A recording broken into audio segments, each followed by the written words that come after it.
নমস্কার, আপনারা দেখছেন আরবি বাংলা। আপনাদের সঙ্গে আমি সুস্মিতা। নজর রাখবো আজকের বেশ কয়েকটি গুরুত্বপূর্ণ খবরে।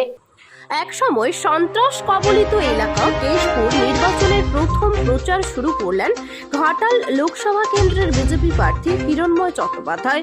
প্রচার এসে সাধারণ মানুষের সঙ্গে কথা বলেন হিরণ, সেই সঙ্গে নির্ভয়ে ভোট দেওয়ার জন্য আশ্বস্ত করেন সাধারণ মানুষদের।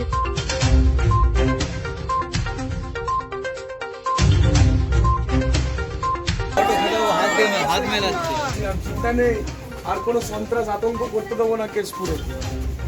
কেশপুরে এবার শান্তি ফিরে আসবে। যেভাবে খড়গপুরকে শান্ত করে দিয়েছি, কেশপুরকেও শান্ত করে দেবো, একদম নিশ্চিন্ত থেকে। খড়গপুরে যেটা পথ থেকে খড়গপুরে কোনো মাফিয়া ডাউনকে খুঁজে পেয়েছো 3 বছরে? কোনো মাফিয়া আছে? সৈকত নগরে দীঘায় বেড়াতে এসে স্পিডবোটের আঘাতে গুরুতর আহত হলো এক পর্যটক মহিলা। ঘটনাটি ঘটেছে সোমবার সকালে নিউ দীঘায়। ঘটনায় জানা যায়, গত রবিবার পরিবার নিয়ে দীঘায় বেড়াতে আসেন ইয়াসমিন খাতুন, বয়স 32, বাড়ি খাসখামার, বাউরিয়া তাজমহল লাইব্রেরি, জেলা হাওড়া এলাকার বাসিন্দা। এদিন নিউ দীঘায় স্নান করার সময় তার ওপর দিয়ে স্পিডবোট চলে যায়। গুরুতর আহত অবস্থায় নুলিয়ারা তাকে উদ্ধার করে দীঘা স্টেট জেনারেল হাসপাতালে ভর্তি করেছে। বর্তমানে তিনি চিকিৎসাধীন অবস্থায় রয়েছেন। এই ঘটনায় ব্যাপক শোরগোল পড়ে গিয়েছে সৈকত নগরী দীঘায়।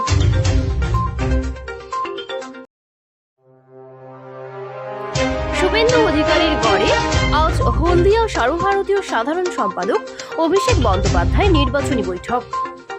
আসন্ন সাধারণ লোকসভা নির্বাচনে তমলুক লোকসভা কেন্দ্রে তৃণমূল কংগ্রেসের মনোনীত প্রার্থী দেবাংশু ভট্টাচার্যের সমর্থনে একটি নির্বাচনী কমিটি বৈঠক অল্প সময়ের মধ্যে হলদিয়ার একটি বেসরকারি হোটেলে অনুষ্ঠিত হবে।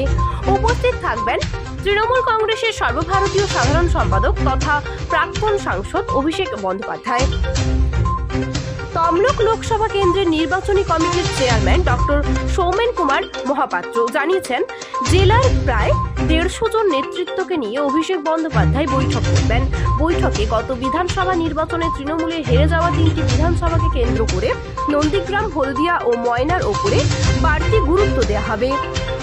অভিমান করে বসে থাকা পুরনো নেতাকর্মীদের সঙ্গে নিয়ে ব্লক ও অঞ্চল স্তরে দায়িত্ব বন্টন করা হবে। তৃণমূল কংগ্রেস সূত্রে খবর, অভিষেক বন্দ্যোপাধ্যায় কলকাতা থেকে হেলিকপ্টারে করে আসেন। আজকের বৈঠক খুব ভালো হয়েছে এবং দুটো যে লোকসভা আসন আমরা কাঁথি থেকে কাউকে ডাকিনি, কেননা মূলত আজকে তমলুকের যে নবগঠিত নির্বাচন কমিটি হয়েছে এবং এই জেলার সাংগঠনিক কমিটিকে নিয়ে বৈঠক ছিল। কয়েকটা জায়গায় যেখানে আমাদের কিছু সমস্যা ছিল ইন্টারনাল, সেগুলো নিয়ে বিস্তারিত আলোচনা হয়েছে। আমি প্রত্যেকটা এমএলএর সাথে আলাদা করে কথা বলেছি। পরবর্তীকালে প্রায় 200 জন ছিল, সেখানে বিস্তারিত প্রত্যেকটা ব্লক ধরে ধরে আলোচনা হয়েছে এবং তৃণমূল কংগ্রেস 21-এ এই জেলায় যা ফল করেছে তার থেকে ভালো ফল।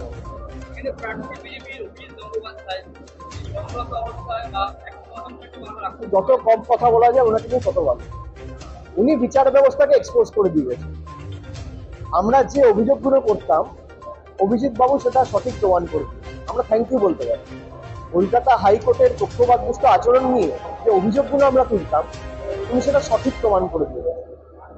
উনি এই যে সিবিআইকে নির্দেশ দিয়েছিল যে অভিষেক বন্দ্যোপাধ্যায়কে তালিকায় যুক্ত করো, উনি নিজে অ্যাকসেপ্ট করেছে যে I approach BJP and BJP approach, মানে বিচারপতির দায়িত্বে থাকাকালীন আমি বিজেপিকে অ্যাপ্রোচ করেছিলাম এবং বিজেপি আমাকে অ্যাপ্রোচ করেছিল, সেই জন্য আমাকে ডেকে পাঠানোর নির্দেশ দিয়েছিল।